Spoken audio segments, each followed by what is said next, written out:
इस वीडियो में हम समांतर रेखाओं, पैरेलल लाइंस और तिर्यक रेखाओं, ट्रांसवर्सल से संबंधित कुछ प्रश्न को हल करेंगे। मान लीजिए कि ये दोनों समांतर रेखाएं हैं। मैं इन्हें लेबल कर देता हूं। ये कहता है कि इस तल में ये कभी भी एक दूसरे को प्रतिच्छेद यानी इंटरसेक्ट नहीं करेंगी।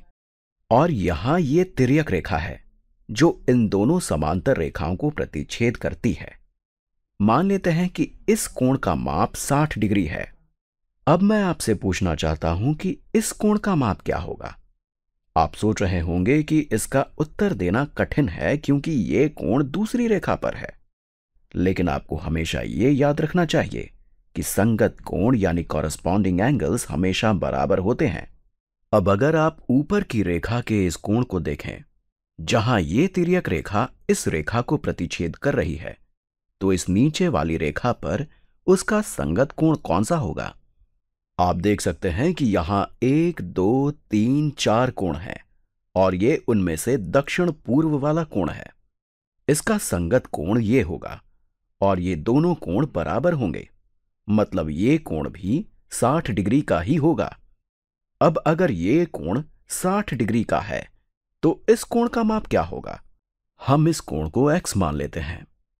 तो कोण x और ये 60 डिग्री का कोण मिलकर एक वृत्त की परिधि की आधी दूरी तय करते हैं, मतलब ये एक दूसरे के संपूरक कोण है और इनका योग 180 डिग्री के बराबर होगा।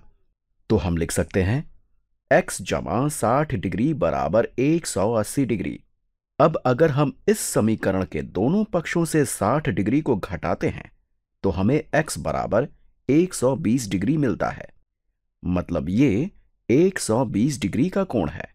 इसी प्रकार आप तिर्यक रेखा और समांतर रेखाओं के बीच बने किसी भी कोण का माप निकाल सकते हैं। तो अगर ये 120 डिग्री का कोण है तो इसका शीर्षभिमुख कोण भी 120 डिग्री का ही होगा। और अगर ये 60 डिग्री का कोण है तो इसका शीर्षभिमुख कोण भी 60 डिग्री का ही होगा। इसी प्रकार अगर ये 60 डिग्री का कोण है तो ये कोण भी 60 डिग्री का होगा। इस कोण को आप या तो इस 60 डिग्री के कोण का या फिर इस 60 डिग्री के कोण का संपूरक कोण मान सकते हैं, या हम ये भी कह सकते हैं कि ये कोण इस कोण का संगत कोण है, इसलिए ये भी 120 डिग्री का कोण होगा। इसी प्रकार ये कोण इस कोण का संगत कोण है, इसलिए ये भी 120 डिग्री का होगा। चलिए अब एक और प्रश्न हल करते हैं। मान लेते हैं कि हमारे पास दो रेखाएं हैं। इस रेखा को मैं गुलाबी रंग से बनाता हूं और दूसरी रेखा मैं बैंगनी रंग से बनाऊंगा। इस गुलाबी रंग को और गाढ़ा करता हूं।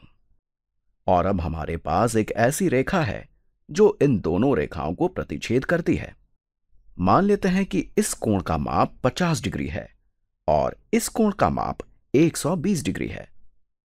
अब मैं आपसे पूछना चाहता हूं कि क्या ये दोनों रेखाएं समांतर हैं। ये जानने के लिए हम देखेंगे कि अगर ये समांतर रेखाएं होती तो क्या होता। तो अगर ये समांतर रेखाएं होती तो ये और ये संगत कोण होते, मतलब ये कोण भी 50 डिग्री का होता। लेकिन अभी हम ये नहीं कह सकते कि ये 50 डिग्री का कोण है या नहीं, इसलिए मैं यहां स्टार लगा देता हूं। तो अगर ये समांतर रेखाएं होती तब ये 50 डिग्री का होता, लेकिन ये दोनों संपूरक कोण हैं, इसलिए इन दोनों का योग 180 डिग्री होना चाहिए। क्योंकि अगर हमारे पास समांतर रेखाएं ना भी हों, सिर्फ एक रेखा हो जिसे कोई दूसरी रेखा प्रतिच्छेद करती है और ये कोण 50 डिग्री का हो, तो इस कोण का माप जमा 50 डिग्री बराबर 180 डिग्री होना चाहिए। लेकिन हम देख सकते हैं कि इन दोनों कोणों का योग 180 डिग्री नहीं है, क्योंकि 50 जमा 120 बराबर 170 होता है। तो ये दोनों रेखाएं समांतर नहीं हैं। इसी को हम ऐसे भी देख सकते हैं कि अगर ये कोण 120 डिग्री का है तो इन दोनों कोणों का योग 180 होना चाहिए, क्योंकि ये संपूरक कोण है। इसके अनुसार इस कोण का माप 60 डिग्री होना चाहिए। अब ये कोण इस कोण का संगत कोण है, लेकिन ये इसके बराबर नहीं है। यहां संगत कोण बराबर नहीं है, इसलिए ये रेखाएं समांतर नहीं है।